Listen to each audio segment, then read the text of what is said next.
Have you ever felt lost in life? Do you feel that way now? I think everyone either comes to a point where the possibilities in life feel crushing, or they feel like the possible roads they can travel are quickly closing one by one. I'm sure we all feel this way at some point, and that's what makes the characters of Solanin so relatable. This isn't a story about a great battle, or the story of how someone became a rock star. Solanin is about young adults after college trying to find their way in the world. The biggest question on the characters' minds being, am I truly happy? I don't know if the answer lies in this movie, but I definitely was able to feel more confident about the unknown future when everything was said and done. Most people who are into anime and manga know about Oyasumi Punpun, but nobody really talks about his lesser known work, Solanin. Maybe with this video, we can change that. This will be a spoiler-filled review though, as we're going through almost every scene and laying some commentary upon it, making sure to note the differences between movie and manga as we go. At the very least, I've been told I have a soothing voice, so you can leave this on in the background while you fall asleep. No more introduction, let's dive into Solanin.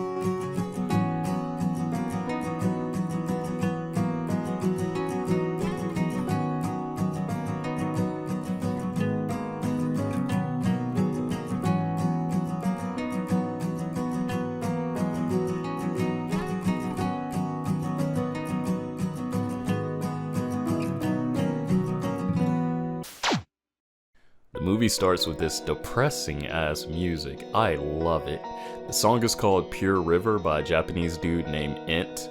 He did the entire soundtrack for the movie, and that's one of the main reasons to watch it. You can't really get a feel for music through manga, and this story is one in which music is super significant. Check out Int's discography. If you like music that sounds like a distant memory or a far-off dream, then his music is for you. Anyways, Pure River plays over the intro to the movie, which has some old VHS tape home movies playing in the background. I prefer this over the manga's introduction to the story, mainly because the manga starts off without any flair or visual spice. This is much more captivating and sets the mood of the tale we're about to get into. Our main character Mako tells us about how life seemed full of possibilities back in her college days.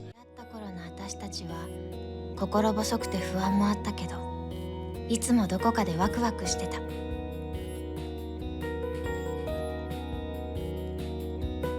とにかくあの頃の空はなんだかすっごく広かったんだ。And then it cuts to our second main lead, Taneda, on his way home. Apparently this dude was supposed to take care of breakfast when he got home, but he was too tired to make any, so as punishment, his girlfriend decided to draw with a magic marker all over his face before she left for work. This takes us to a scene on a train where a slight difference exists between the manga and the movie. You can tell that she dislikes the commute, as there's barely any room on the train, but that's where the movie cuts off. And the manga, Mako goes off in her head about how she hates going to work and having to give people she doesn't care about kindness. She even sees an innocent lady sleeping on the train and thinks she should kill herself just because she doesn't like how her face looks. I can't believe she had the nerve to think that and then have the audacity to say, "There is a demon lurking in Tokyo." Yeah, there is a demon lurking in Tokyo, and it's you.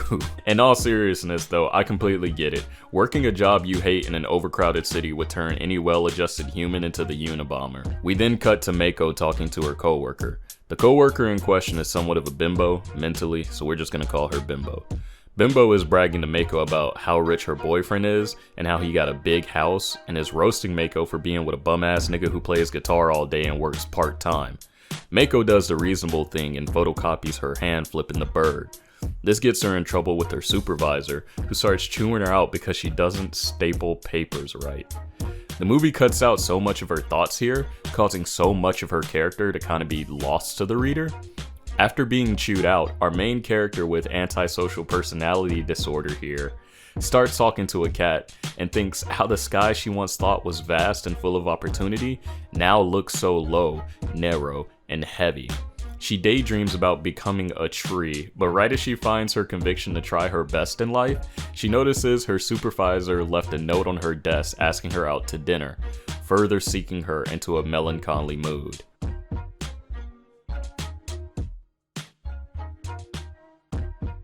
With sexual harassment being the last straw for Mako, she tells a half-asleep Taneda that she wonders if she should quit her job. Taneda tells her she should do what makes her happy, that they'll be together no matter what happens from there, and that he can make it work somehow. So the next day, Mako quits and does everything she wants to, when she wants to. The movie leaves out a lot of her internal monologue for this part, but in the manga she states that it only took about a week for her to realize that freedom without any purpose feels a whole lot like boredom. I think this is proof that work itself isn't a problem with society. It's how isolating and soul-sucking many jobs out there are. We want to work, but not in the traditional sense. I'd love to get paid to make content. A lot of the content I make, I would absolutely do it for free. But when my current reality only allows for a choice between letting a Karen yell at me behind a bar and starving, I have to choose the soul-crushing 9-to-5s. Anyways, when Taneda is finally awake enough to process that Mako actually quit her job, he starts panicking and then puts the chopsticks he was eating with on his glasses, trifling ass. After eating dinner, it cuts to Taneda practicing with his band and feeling worked up about his girlfriend quitting her job. He tells the band he wants to freestyle and starts rapping about his penis. My dick, bigger than a bridge. Yo dick, look like a little kid's. After this, the bandmates and the girlfriends get together and have a blast drinking and eating. This is another instance where the manga excels in showcasing the characters' conflicts. Mako states that being around everyone makes her happy, but a few moments later, as Taneda and Mako are making their way home, Taneda, being too drunk, throws up and starts to tell the truth to Mako. In the movie, he tells her he's scared and unsure of what they will do in the future. Mako reassures him and tells him she'll take care of it. In the manga, yes, Taneda tells her he is scared, but says that since she's busy working so much, he genuinely believes she should take her time in searching for what she really wants to do in life. But the reality is that they cannot go on how they are for long. This shows that Taneda does care about Mako's happiness and future, but he doesn't know how much time they can spend together with her looking. Although, it does make him seem weak that he's not even thinking of the possibility of picking up a full-time job to support her, as she has done for him, but that's part of the conflict within the character. He doesn't want to grow up and get a real job, but he does want to take care of his girlfriend while she looks for her path in life. It's a well-written and realistic inner conflict for a character that's partly lost in the film. In the next scene, we see the characters about to do the horizontal monster mash before they get a phone call. It's Mako's mother, arriving in the city unannounced and requesting to stay at Mako's spot. Since Mako's mother would make a fuss about Taneda staying there, he has to leave the house until Mako's mother is gone. In the manga, the couple had plans to hit the zoo, so Taneda hits the zoo with his band's bassist Katou. In both versions, Mako gets upset with her mom telling her how to live and runs out of the house. However, in the movie, we get this funny scene of Katou yelling at some kids bullying their fat friend for wanting to play guitar. やっぱさ、ビジュアル的に俺がギターじゃね？いやいやいやいやいやいや。なんでよ。だってお前デブじゃん。デブっつったらドラムじゃね？なんで勝手に決めてんだよ。デブだから。おい、お前ら集合。はい、集合。集合。なんすか？デブがベース弾いてますけど、何か。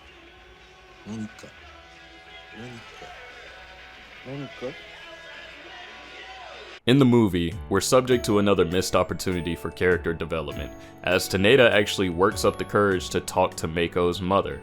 They eventually sit down and chat, and Mako's mother asks Taneda to take care of her. A beautiful, touching moment, and it shows that although Taneda is scared, he's willing to step up when the time comes. But the movie leaves all of this out and cuts to Taneda's other bandmate, Billy, in front of his family's pharmacy. He helps an older man who's got to be zooted to think that this frog statue is a mailbox. Billy then starts talking to the frog statue himself and makes a similar pose until he's snapped back to reality by Mako. Mako came to the pharmacy for different reasons depending on which version of the story you're reading. In the manga, she came here to grab pills for Taneda's headache after they got into a fight. Only once at the pharmacy to ask Billy if he's satisfied with his life. He tells her those questions are actually things she's asking herself, aren't they? And that she should talk to Taneda about it instead. She agrees and heads out. In the film, she needs drugs for her own headache, and when she asks Billy if he's happy with his life, he tells her that she should ask Taneda those questions herself. This leads to her fighting with Taneda about getting serious about music. This triggers him to daydream at his job. In the film, we see him fiddling with a ruler while listening to music, leading to his pay getting docked. おい種だ何してんのあ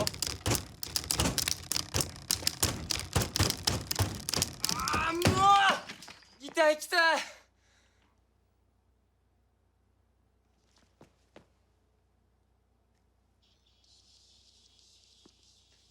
研究 This is my primary motivation to read the manga before I rewatch this film.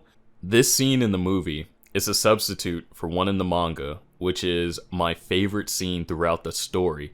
It perfectly encapsulates the dilemma of many young men and women when they finally feel the weight of adulthood on their shoulders. I feel like I've been wandering for years.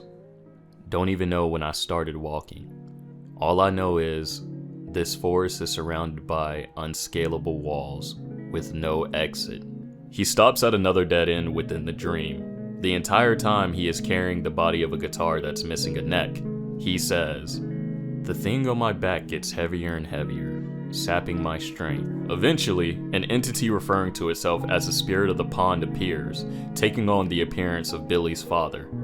While holding two guitar necks, representing life paths or choices for Taneda, the spirit of the pond asks, "Did you drop this ticket to a sparkling golden ideal future? Or did you drop this acceptance of a normal, stable, silver future?" Each of them represents a possible outcome for Taneda. He only replies, "No, it was something more. Something more important, I think. But too bad, time's up." And with those departing words, the river spirit leaves Taneda confused as he eventually wakes up at his job, with his pay getting docked. While driving to clear his mind, Taneda decides to try and swim against the current of life, and tries to follow his dreams. After a montage of getting a CD together to send off to record companies, we see the group enjoy fireworks on the beach. It's here where we get Mako wondering how many more times she will get to experience this bliss, while admitting to herself that she can only enjoy this bliss because she's ignoring all of the problems she's facing. I know it may seem counterproductive, but I do genuinely believe we need moments like this within our lives. Oftentimes, people will criticize poor people for not using their every waking moment to better their position, but I don't think that's any way to live. If you spend all your time only working towards your goals, then what will you have when you finally reach them? I wasted a lot of time trying to find my direction in life, but I don't regret a thing. I had a lot of good times with a lot of good people, even if I don't talk to them anymore. Afterwards, the crew gets a call back from one of their record labels for a meeting. Unfortunately, the proposal is for them to be the backing band for an idol they are trying to push. Before anyone in the actual band gets to accept, Mako blurts out, "We refuse." And this is where the nigga in me had to come out, because the first thing I said was, "We? Shorty, you are not even in the band. How do you think you can make decisions?" I mean, I get it. The band wants to stand on their own, and Mako thinks they'd be sellouts if they signed up to be the lackeys to a pop idol. But shorty, you pushed your man to become an adult and pushed for his dreams. This gig would bring in guaranteed money, and at the very least, y'all wouldn't have to worry about what you're going to do next for a while. Maybe while touring all over the country as a backing band, you could make connections with other bands and music execs and try to finesse your way into a better position. But all that went away because Forehead here decided it was her place to reject a business proposal for her boyfriend. Taneda runs into the music exec while taking a leak, and they begin to chop it up about how the music exec used to be a rock star in the band called the Kun Eldas. The music exec is surprised anyone even recognizes him anymore, as he never met sales expectations. Taneda only replies that he still has all of the dude's albums, and he's one of the reasons he got into making music in the first place. Taneda is wondering why the hell a rock star would be, quote, playing businessman in a suit and tie. The man only states that he found something else to take care of, not his pride, but something more important, leaving Taneda with the parting words of, "I used to think like you. I might seem to be on the losing side, but I'm still fighting. Not all battles happen in the brightest, flashiest spots. You'll understand that someday." And after that day, the band didn't get a single response, and both the movie and the manga flows into a day of Meiko and Taneda just hanging out. Unfortunately, the movie leaves out the inner monologue of Meiko. Without any work, there's no point to the day. I like the sensation of lazy happiness, but at times, I remember that I'm making no contribution to society. I feel like the dead. Someone who doesn't exist. It's terrifying, and it keeps me up at night sometimes. It's strange. Didn't I quit my job because I didn't want to live like the dead? While rowing on the river, Taneda asks Meiko if they should break up. Meiko, of course, says no. Taneda asserts that he'd like to move back home with his parents and break up the band, and Meiko tells him it's not like him to say those things. He asks her, what should he do then? And we finally get to see part of his perspective of the whole ordeal. Taneda tells Meiko that everything she says pressures him onward. He says she doesn't know what she wants to do herself, so she does nothing and pushes Taneda to do it all instead. At least that's his perspective. I don't think that's true though. I truly believe that Meiko just wanted Taneda to find his happiness in his purpose by pushing him to do something she couldn't do. Meiko doesn't have any talents that she knows of, nor any drive. She saw that Taneda really loves making music, and so she tried to guide him into doing what he loves. Meiko gets upset at Taneda's assertions and calls him a liar for saying he'd handle everything and that they'd always be together. After coming to his senses, he apologizes to Meiko. After the incident on the river, Taneda disappears for 5 days. In those 5 days, all of her friends come to comfort Meiko. And unfortunately, once again, the movie leaves much of her internal dialogue out. Meiko laments the fact that she pushed Taneda so hard and tells herself that he was in essence like heir to her for better or for worse. While she didn't want to live without him, at the same time, she did desire for their engagement to be over. Eventually, Taneda calls her, and he tells her he'd been at his old job the entire time, working almost 5 days straight. He's now a full-time worker at his old illustration gig. He tells her that he once thought he could change the world through music, but at that time he didn't want to be a professional musician. He just wanted to be in a band with his friends, and that's all he needed. Before he can tell her he loves her, his phone dies and he starts to head home. But before he can get there, he starts to wonder if he's truly happy. He tries as hard as he can to convince himself that he is happy with his decision, but he loses himself in emotion and begins to cry while driving home. The light in front of Taneda shines yellow, and before he can make it across, he crashes. Lying there on the road, his mind flashes back to his last performance as a college student. His words back then, telling his future up until the last 5 days. He didn't want to get lulled into a mundane happiness, and the world doesn't seem to make sense that way, while there's senseless wars and natural disasters going on around the world. He couldn't find an answer for how to live or what to do with his life, and his parting words in his last performance states that he just needed more time. While the flashback is playing, we cut to a conversation after the performance between Taneda and Meiko. Taneda tells Meiko he loves her, and Meiko tells him she already knew that. Unfortunately, the movie replaces the inner dialogue from the manga with the throwaway line with Meiko saying he should write a love song when they get home. In the manga, Taneda looks back upon that moment and thinks to himself, I still have plenty of anxiety about my vague future, but the warm sunlight and my girlfriend's presence helped ease that weight. It made me want to write a love song when I got home. It's been so long since then. So much has happened. So much has not happened. That's life. The love song I ended up writing that afternoon was too embarrassing to play for her. I'll play it for Meiko when I get home. Let's go home. time to go home.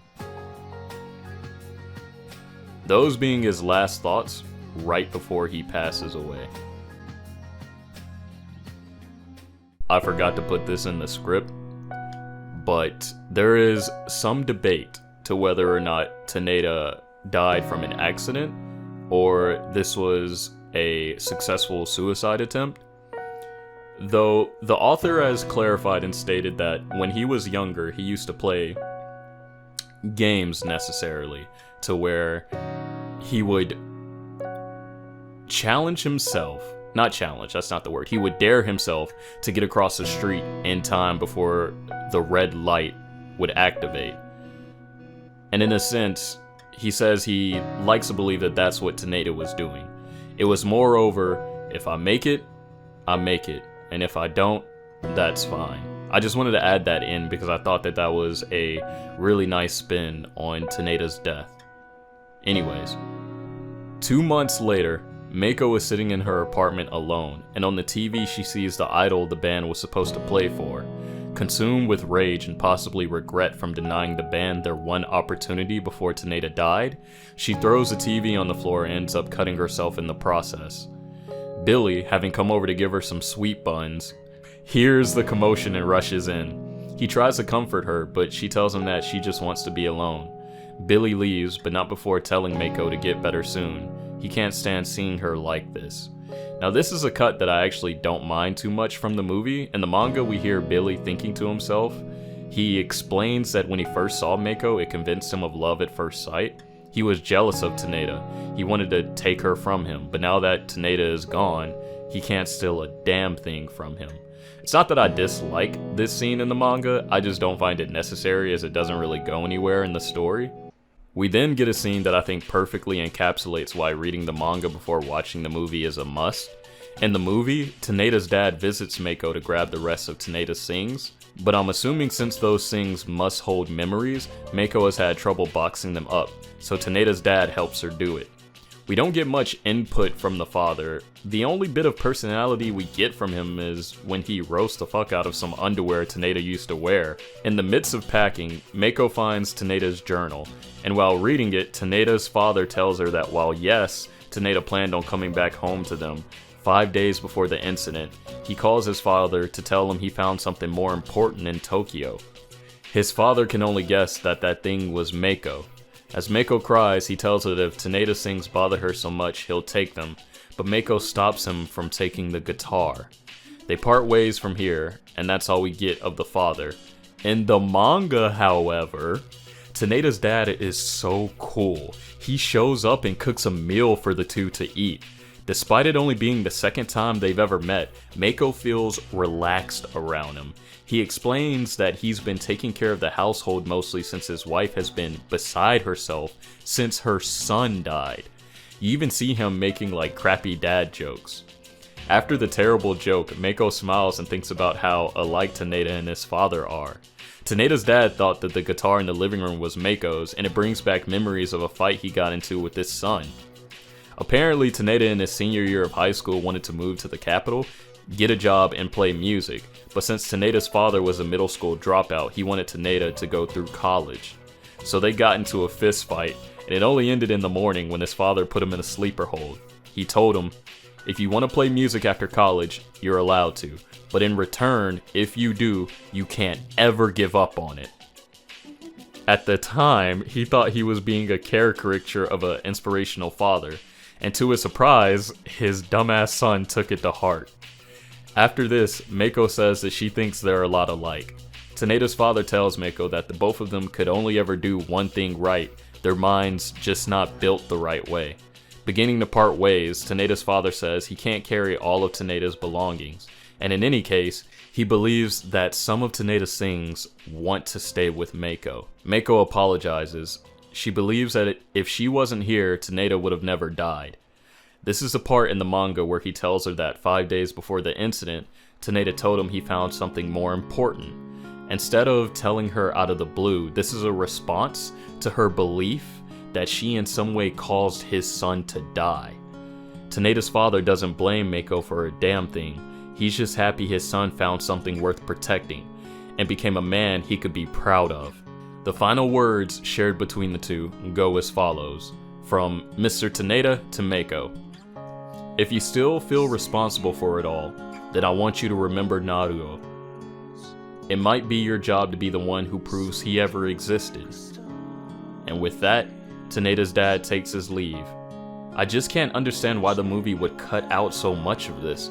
In the movie, Taneda's dad is a plot device, only there to give Meiko the motivation to pick up the guitar.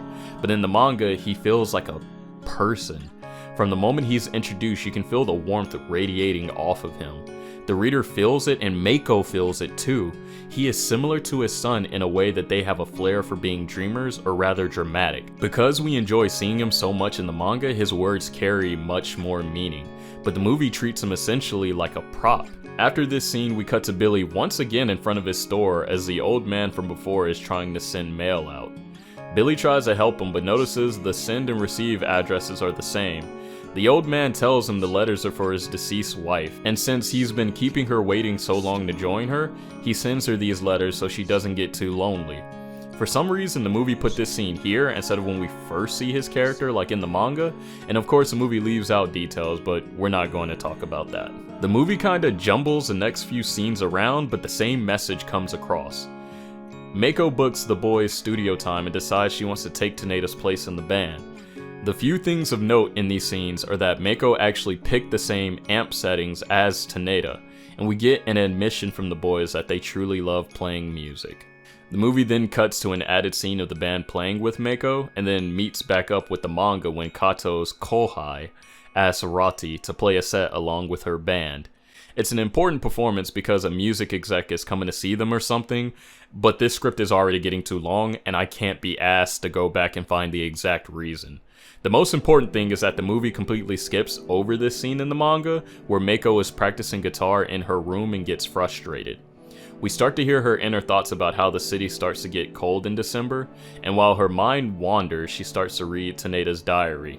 Taneda's diary just says, "Went to work, came home, slept. Same as yesterday. Same again. Same." Then on the day he left, he writes, "I think I found the answer. I can handle tomorrow." Written across the page were the lyrics to Solanin. I don't like that this is cut from the movie. There's a poetic flair to the idea that Taneda found his strength to continue in life from Meiko, and that Meiko found her strength to continue guitar from Taneda. In both mediums, we cut to Meiko asking the young man she works with if he'd teach her guitar.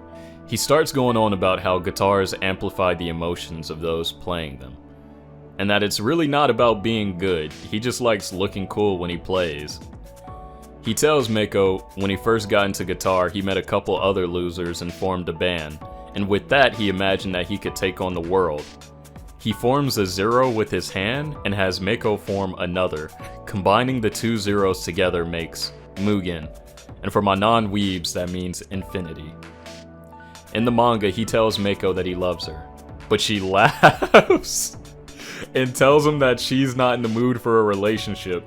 And I get that completely. Jesus. Her man's not even cold in the grave and some young buck trying to slide in her DMs. Meiko also tells him that his confession made her feel old.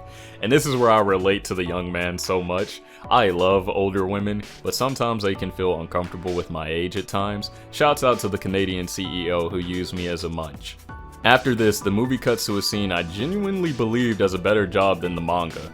But before that, we gotta talk about the dialogue in the manga that gets left out. When referring to the young man's confession, Meiko thinks, I pretended to take it all in stride, but I was desperate to escape his serious gaze. Seeing this 18-year-old boy made me think so much of Taneda when I met him. And every time, I realized that I can never go back to that. We then cut to this amazing scene from the movie of Meiko just walking through a train station and the city streets. Yes, this scene cuts all the thoughts that we get from Meiko in the manga, but honestly I prefer this version. My previous gripes with the cut dialogues is that a lot of these sentiments will be lost from the viewer, and nothing of substance was given in return. In the manga, she talks about how she feels weaker than she did before, and that she got sensory overload just being around so many people in the city. Mako thinks how she must be weaker than the version of herself 6 months ago, where she could walk around like this without a second thought. While I don't think this scene is bad in the manga by any means, I just think the movie eclipses it in every way. We don't need Mako to tell us what she is thinking in the movie because we can see it. I feel it through the amazing music. This scene implements a song called Numa by the before mentioned ENT, and it's an interesting play on the song that opens the movie, Pure River. Numa uses the same guitar melody, but it's acoustic. This could just be my interpretation, but I feel as if changing the sound from electric to acoustic is a show of passage of time and maybe a sense of maturing. Numa also generally becomes a more upbeat song as it goes on, while Pure River is pure suffering from start to finish. Either way, if I were to interpret the two song choices given the context of the story, I see Pure River as a meditation of the present while holding on to the past. The movie almost spells this out as the song plays over a VHS compilation of the group's college days. On the other hand, Numa feels like reflecting on the past while looking towards the future. The point being, without a single line of dialogue, I could completely understand what Mako was feeling at that moment, and this was a shining example of how movies and anime can elevate a manga that is limited to just a visual medium.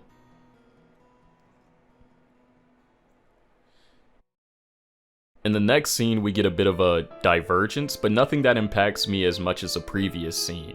The movie has a dream that's actually a memory of Taneda buying the bunny figures and gifting Mako one of them. The manga edges the movie out in emotional impact with a more heartfelt dream sequence. It's still about the bunny figures, but one of them is actually talking on the moon. We can only assume that the figure in question is speaking from the perspective of Taneda. Bunny Taneda talks about how he once thought that he wasn't afraid of dying.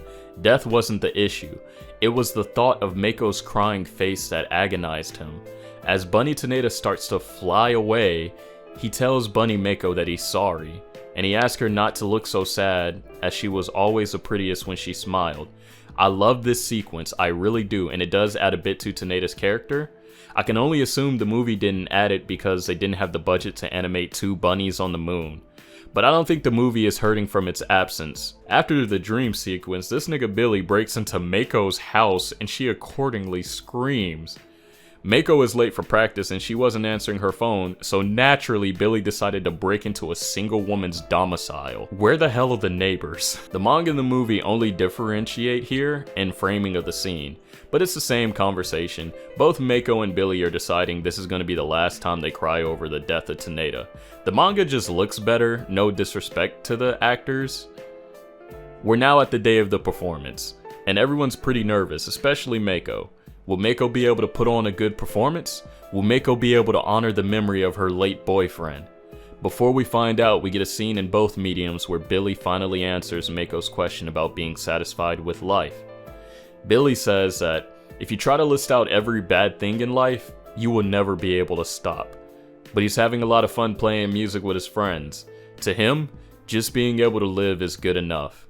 After this, the movie goes straight into the performance, but the manga has a nice little scene that I believe brings this story full circle. The freshman the big guy was trying to rizz up wants to introduce the music exec to the band. And what do you know it, it's that guy that tried to get them to work for the idol girl, the guitarist from the Kun Eldas. Kun guy tells the band that he quit his old job so that he could search for truly good bands, and it ruined his reputation in the industry for it. Kun man tells Rotti that if they see Taneda again, tell him that if his life is ruined, it's his fault, and the man departs so Rotti can play their set. Mako steps up to the stage, approaches the mic, and bam, the lights blind her. She's frozen like a deer in headlights. I didn't realize the spotlight was this bright. I can't see anyone's face. My vision is filled with white. Katou and Billy break her out of her spell and tell her to go crazy. This is it.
始めたの？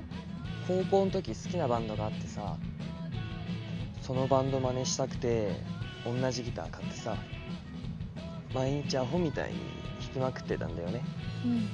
そしたらもうすっげえ楽しくてさ、ギター弾いてる時だけはなんか無敵になった気分でさ、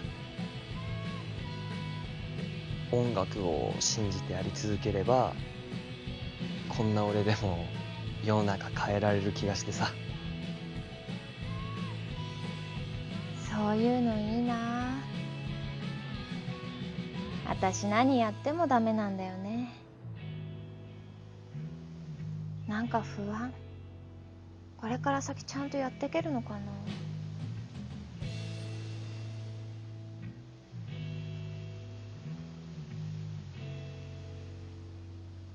きっとさ、2人でならどうにかやっていけると思うんだ。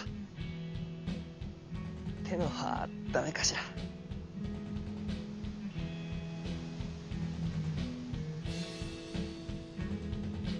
絶対話しちゃダメだよ。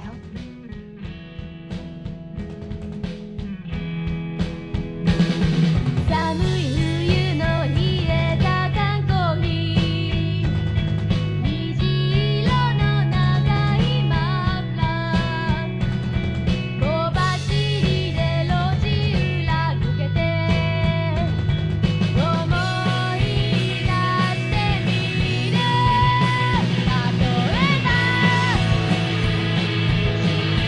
ば幸せが誰と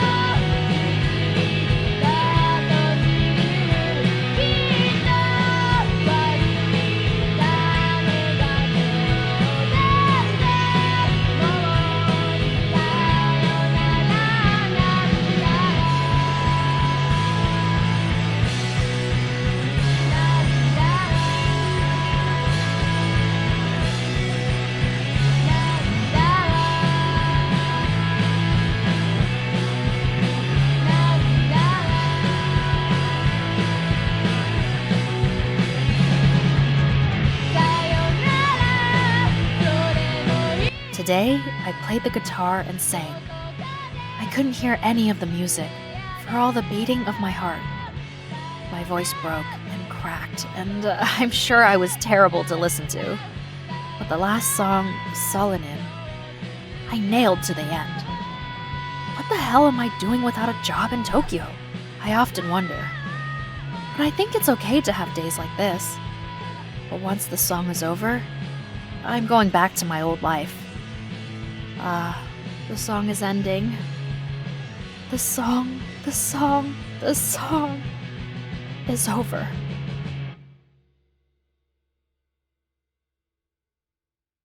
Mako nails Solanin, and saying goodbye to the song, she can say goodbye to her previous life. Billy raises her up to celebrate with the crowd's cheers. I had to come back to this segment of the video. I was too overcome with emotion. I think both mediums nail this part of the story. With the movie, you can hear the song, and picturing Solanin in my head when I read it now further enhances the manga for me.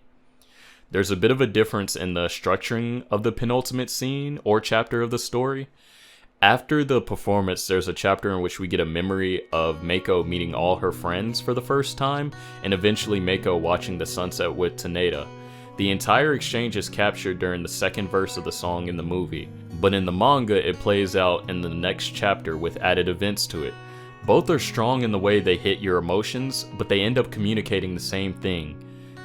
This is truly a goodbye. And with that, we're taken to the final scene of the story. Mako has decided to leave her apartment to move to one smaller and closer to her job. Everything is packed up. Mako thanks her friends twice.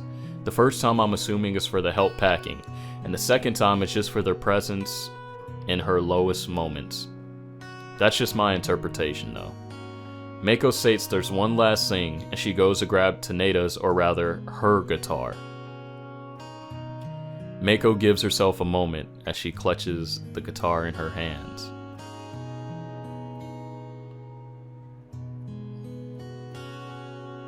We then see Mako walking towards her new life with all of her friends, as she thinks There may come a time when I can no longer enjoy the scenery. But as long as everyone is with me, I'll be fine. That's what I think today.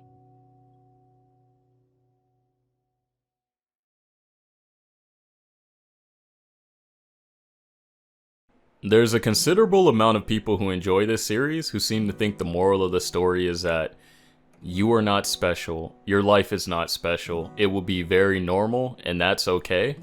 But that isn't what I felt when I finally put down Solanin as a series, especially after reading the manga. Art is subjective, and depending on where and when you view a piece of art, it can have a totally different effect on you and mean something different to you. Throughout the narrative, we have people saying things or partaking in actions and not having the slightest clue how far-reaching or profound the consequences of these words or actions actually are to the people observing them. The first instance is when Mako asks Taneda if she should quit her job. In his sleep, he tells her that she should do what she truly wants, and that no matter what happens, he will take care of things. Only to panic at the news that Mako actually quit. Another instance is when Taneda encounters an old rock star now working as some manager for a pop idol, and tells him that he is one of the reasons he got into music in the first place. The music manager tells him he's still fighting in his own way, but he's no longer fighting for his pride. He's fighting for something much more important. Later, Taneda thinks of breaking up with Mako, but realizes she's the most important thing in his life.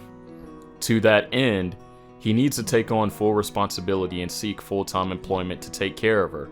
The music manager's words must have had an effect because Taneda repeats them word for word with his father when he tells him why he's not returning home and leaving Tokyo anymore. He's found something more important. It's even funnier because at the end of the series, when the music manager sees Taneda's band perform again, he tells him that he quits his old job to start a new one that will align more with his passion for music. He says if it ruins his life, it will all be Taneda's fault, jokingly. I say this to show you that with the smallest of gestures, we will influence tangible change in other people's lives. I want you to think, swim through your memories, and comment about something someone did or said that completely changed your life for the better. Something that sent you down a different path you were going. It can be big or little, small and seemingly insignificant, but I want to hear about it. My interest in anime got me into making music, Samurai Champloo to be exact, and if I had never been interested in making music, I would have never met one of my best friends, my brother, Carlos. This man has been with me for more than a decade. In other words, I'm saying that you are unique, and in small ways you can change the world. At the very least, you can change someone's world. If that doesn't make you feel special, I don't know what will. Samurai Champloo may have changed my life, but to others it may seem like a boring anime with terrible music if they don't like hip-hop. As said before, art is subjective. When Mako first reads the lyrics to Solanin, she thought it was a breakup song, but later came to think of it as a goodbye song to a past version of yourself. I believe this is the song's intended meaning too, as Taneda decided to say goodbye to his carefree and stagnant life to make the person he loves happy. As a side note, it seems that Asian Kung Fu Generation believe this to be the interpretation too. The music video has younger versions of the lead singer looking towards an older version of himself, even having a version of himself within the crowd of his performance. Because we go through the same things, and many of us come to the same conclusion, to put our childhood dreams on the back burner to take care of something we find more important, you can say we are not special. But remember, even though we're all watching the same phenomenon, we're looking at it with different eyes, or rather, different perspectives. Just the same as two of us watching Solanin and walking away with two different meanings, feelings, and interpretations, it's the same for the experiences that happen in our lives. No two first kisses are the same. No two marriages are the same. Many of us have siblings, but we don't have the same siblings. They are our own. By the very definition, since there are no perspectives like your own, they are special. You are special, and the life that you live is special.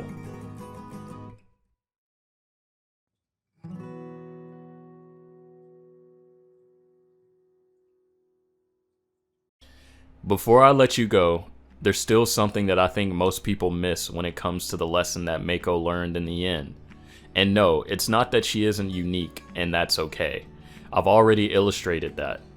There's enough within the story to truly understand the lesson that our main character learns throughout her character arc. Still, it all comes full circle with the addition of the epilogue chapter released in 2017, 11 years after the manga initially ended. I happened to see some of the chapter's discussion on Reddit, and it made me wonder if we were genuinely reading the same manga. 2 comments in particular here caught my attention, and they read, "Read it today after triple checking my notifications to make sure it wasn't some type of mistake. After 11 years we get an epilogue, and I have to say, it's depressing. We get to see where our protagonist is in her 30s, and her life is so pathetically realistic and mundane, it's painful. We didn't have any weapons at hand, but we tried to battle an invisible demon. What on earth were we trying to fight back then anyway?" Another comment reads, in reply to that one, "And would you not agree that this epilogue was perfect? The wretched joy of knowing that even fictional characters could not outrun the pains of living, stuck, just like us, unable to reach their fairy tale ending." Mako isn't stuck. She isn't unhappy. Yes, life has its problems, and her life may seem a bit boring if you consider that she's not some touring rock star in her mid-30s, but she is definitely happy with how her life turned out. She was happy at the end of Solanin, and she's content in this epilogue. The reason why is as simple as a reason why many low-income families that are close are happy. They have each other.